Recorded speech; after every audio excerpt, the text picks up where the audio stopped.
বন্ধুরা, আমি সঞ্জু। আজ আবারও জিভে জল আনা দারুণ টেস্টি একটা মজাদার রেসিপি নিয়ে হাজির হয়েছি।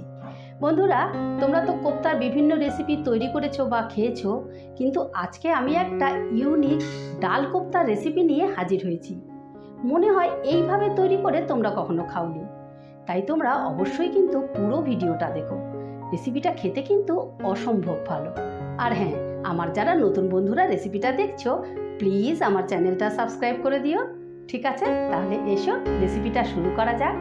বন্ধুরা, রেসিপিটা করার জন্য আমি এখানে 100 গ্রাম ছোলার ডালকে ভালো করে ধুয়ে প্রায় 3-4 ঘন্টা ভিজিয়ে রেখে তারপর জল ঝরিয়ে নিয়েছি। এবারে এটাকে আমি শুকনো শুকনো করে মিক্সিতে পেস্ট করে নেব। এই দেখো বন্ধুরা, ডালটা আমি মিক্সিতে শুকনো শুকনো করে বেটে নিয়েছি। আর তোমাদের একটা কথা বলতে ভুলে গেছি, আমি ডালটা বেটে নেওয়ার সময় 1 কোয়া আদা, 2টো কাঁচা লঙ্কা দিয়ে বেটে নিয়েছি। তোমরাও কিন্তু এইভাবে আদা কাঁচা লঙ্কা দিয়ে শুকনো শুকনো করে বেটে নিও। বন্ধুরা, রান্নাটা করার জন্য এবারে আমি একটা মশলা তৈরি করে নেব। সেই মশলাটাকে প্রথমে আমি বয়েল করে নিচ্ছি। তার জন্য একটা কড়া বসিয়ে দিয়েছি। কড়াই দিয়ে দিচ্ছি 1 কাপ জল। এবার দিয়ে দিচ্ছি বড় সাইজের 2টো টমেটো, বড় সাইজের একটা পেঁয়াজকে এভাবে কেটে নিয়েছি। দিয়ে দিচ্ছি একটা তেজপাতা, 5-6টা কাঁচা লঙ্কা, একটা দারচিনি, 2 কোয়া আদা, 10-12টা রসুনের কোয়া, আর 5-7টা কাজু বাদাম, আর 2টো লবঙ্গ। বন্ধুরা, এই মশলাটা আমি এভাবে বয়েল করে নেব। তোমরা জলটা কিন্তু আন্দাজ মতো দেবে। এখানে আমি চায়ের কাপের 1 কাপ জল দিয়েছি। বয়েল হতে হতে যেন জলটা মশলার সাথে পুরোটা শুকিয়ে যায়, এই আন্দাজে দিতে হবে। আর এই রেসিপির কিন্তু প্রধান পদ্ধতি হচ্ছে এই মশলাটা। এই মশলাটা এইভাবে বয়েল করে যদি তোমরা পেস্ট করে রান্না করো, খেতে কিন্তু একেবারে অন্যরকম, দারুণ টেস্টি। এবারে বয়েল হওয়ার জন্য 2 মিনিটের মতো আমি ঢাকা দিয়ে দিলাম। মশলাটাও হয়ে গেছে, আমি ঢাকাটা তুলে নিচ্ছি। এই দেখো, জলটা একেবারে টানিয়ে নিয়েছি। জলটা কিন্তু এইভাবে টানিয়ে নিতে হবে, না হলে কিন্তু ফ্লেভারটা নষ্ট হয়ে যাবে। এবারে এটাকে আমি তুলে নিয়ে ঠান্ডা করে মিক্সিতে বেটে নেব। এই দেখো, আমি এরকম একটা স্মুথ পেস্ট করে নিয়েছি। আর কোপ্তার জন্য কিন্তু এই রকম স্মুথ পেস্টই করতে হবে, তাহলেই গ্রেভিটা খেতে বেশি ভালো লাগবে। এবারে কোপ্তা করার জন্য আমি ডালটাকে মেখে নেব। দিয়ে দিচ্ছি ছানা। বন্ধুরা, আমি এখানে 100 গ্রাম ডালের সঙ্গে আমি 50 গ্রাম ছানা নিয়েছি। তোমরা কিন্তু এইভাবে রেশিওটা মেনটেন করে যদি করো, তাহলে খেতে খুব ভালো লাগবে। ডালটা তোমরা যেরকম নেবে সেরকম তার অর্ধেক নেবে ছানাটা। এবারে আমি দিয়ে দিচ্ছি কুচনো পেঁয়াজ। মাঝারি সাইজের একটা পেঁয়াজকে ঠিক এভাবে কুচিয়ে নিয়েছি।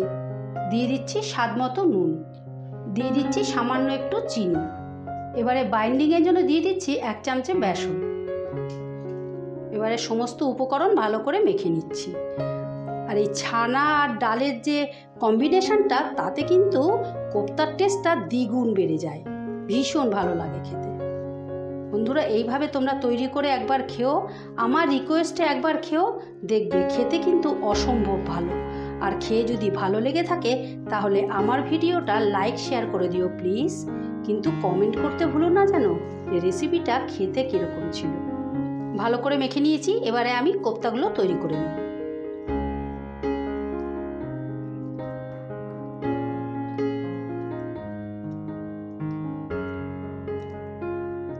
আমি এই সাইজের নিয়েছি, তোমরা ছোট বড় যেরকম পছন্দ সেরকম নিতে পারো। হাতের মধ্যে ঠিক এইভাবে নিয়ে গোল করে ফেলবো। এই দেখো, এরকম গোল গোল করে সবগুলো কোপ্তা আমি তৈরি করে নেব। এই দেখো, সমস্ত কোপ্তাগুলোকে আমি তৈরি করে নিয়েছি। এবারে কোপ্তাগুলোকে ভেজে নেওয়ার জন্য একটা কড়া বসিয়ে দিয়েছি। কড়ায় দিয়ে দিচ্ছি তেল। বন্ধুরা, তেলটা গরম হয়ে গেছে। এবারে আমি কোপ্তাগুলো ভেজে নেব। তোমরা কিন্তু তেলটা অবশ্যই হালকা গরম করবে। অতিরিক্ত গরম করলে ওপর যেহেতু ছানা আছে, ওপরটা চট করে কালো হয়ে যাবে। আর গ্যাসের আঁচটা মিডিয়ামে রাখবে। প্রথমে আমি একদমই নাড়াচাড়া করব না, একটু ভাজা হয়ে যাক, তারপর ওটাও। এই দেখো, একটা পিঠ ভাজা হয়ে গেছে। এবার আমি উল্টে দিচ্ছি। এবারে এই পিঠটাও লাল লাল করে ভেজে নেব। এই দেখো, আমি কোপ্তাগুলো লাল লাল করে ভেজে নিয়েছি। এবারে আমি তুলে নেব। এইভাবে আমি সব কটা কোপ্তাকে ভেজে নেব। এই দেখো, আমি সমস্ত কোপ্তাগুলোকে লাল লাল করে ভেজে নিয়েছি। এবারে ওই কোপ্তার তেলেই আমি আলুগুলো ভেজে নেব। এখানে আমি দুটো মাঝারি সাইজের আলুকে এইভাবে টুকরো করে প্রেসার কুকারে একটা সিটি দিয়ে নিয়েছি। বন্ধুরা, আমি কোপ্তার রান্নাটায় আলু দিচ্ছি, তোমরা আলু ছাড়াও করতে পারো। দিয়ে দিচ্ছি সামান্য একটু নুন, দিয়ে দিচ্ছি একটু হলুদ। এবার আলুটাকেও লাল লাল করে ভেজে নেব। আলুটাকেও লাল লাল করে ভেজে নিয়েছি, এবার আমি আলুটাকে তুলে নেব। বন্ধুরা, আমি ওই তেলেই আবার ফোড়ন দিয়ে দিচ্ছি। আমি কিন্তু বেশি তেল দেইনি, ওই একই তেলে রান্না করে যাচ্ছি। এখানে আমি দিয়েছি এলাচ, দারচিনি, শুকনো লঙ্কা, তেজপাতা আর গোটা জিরে। এবার ফোড়নটা হালকা করে ভেজে নেব। ফোড়নটা হয়ে গেছে, ফোড়নটা থেকে একটা মিষ্টি গন্ধ বেরিয়েছে। এবারে দিয়ে দিচ্ছি বেটে রাখা মশলাটা।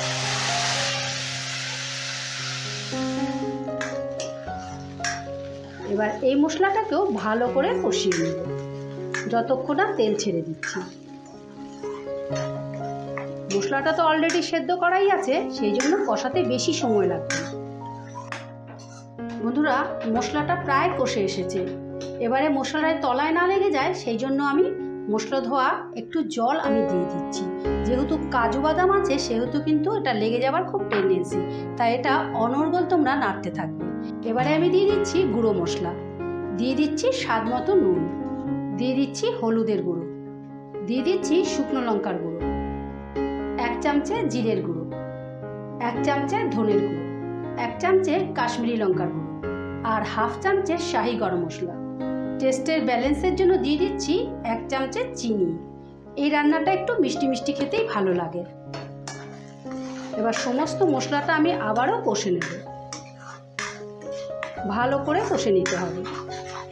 মশলাটা পুরোপুরি তেল ছেড়ে দেওয়া পর্যন্ত আমি কষতে থাকবো।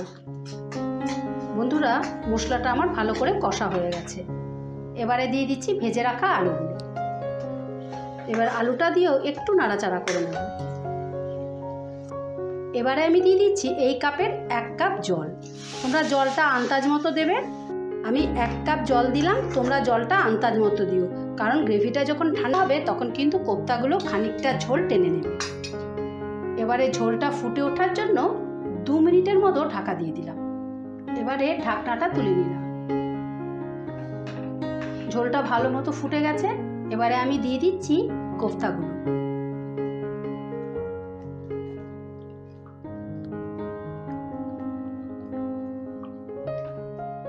কোফতাগুলো দিয়েও আমি বেশিক্ষণ ফোটাবো না, মোটামুটি 2 মিনিটের মতন একটু ফুটিয়ে নেব, তার জন্য ঢাকা দিয়ে দিলাম। বন্ধুরা, আমি ঢাকাটা তুলে নিলাম। 2 মিনিটের মতন ফুটিয়ে নিয়েছি। আমি এইটুকু গ্রেভি রাখবো। এবারে আমি গ্যাসটা অফ করে দিলাম। এবারে ওপর থেকে দিয়ে দিচ্ছি কাসৌরি মেথি। কাসৌরি মেথিটা এভাবে ঠিক হাতে একটু রগড়ে এভাবে ছড়িয়ে দিচ্ছি। এবারে দিয়ে দিচ্ছি 1/2 চামচে শাহি গরম মশলা, দিয়ে দিলাম 1 চামচে বাটার। আমি বাটার দিচ্ছি, তোমরা ঘিও দিতে পারো। এবার একটু হালকা হাতে নাড়াচাড়া করে দিচ্ছি। এবারে 2 মিনিটের জন্য স্ট্যান্ডিং টাইমে রেখে তোমাদের পরিবেশন করে দেখাচ্ছি।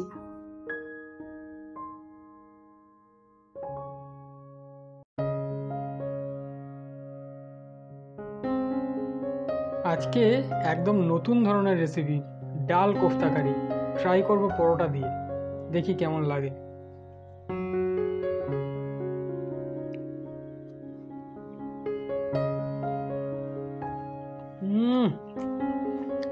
অসম অসম, মানে কোফতাটার যা টেস্ট হয়েছে মাখাটার জন্য, আর প্লাস গ্রেভিটাও অসম হয়েছে। এটা ছানা দেওয়াতে কোফতাটার মধ্যে ডালের সাথে আরও টেস্টি হয়েছে। দারুণ রেসিপি, তোমরা একবার অবশ্যই রেসিপিটা ট্রাই করো। এই দেখো বন্ধুরা, ডাল কোফতা কারি ফাইনালি রেডি। এই রকম নিত্য নতুন রেসিপি দেখার জন্য আমার চ্যানেলটা ভিজিট করে আসার অনুরোধ রইল। আমার চ্যানেলে এই রকম নিত্য নতুন রেসিপি আসতেই থাকে। ঠিক আছে, তাহলে আজ আসি। কাল আবারও কোনো এই রকম মজাদার রেসিপি নিয়ে হাজির হব। ততক্ষণ তোমরা সকলে ভালো থেকো, সুস্থ থেকো। টাটা।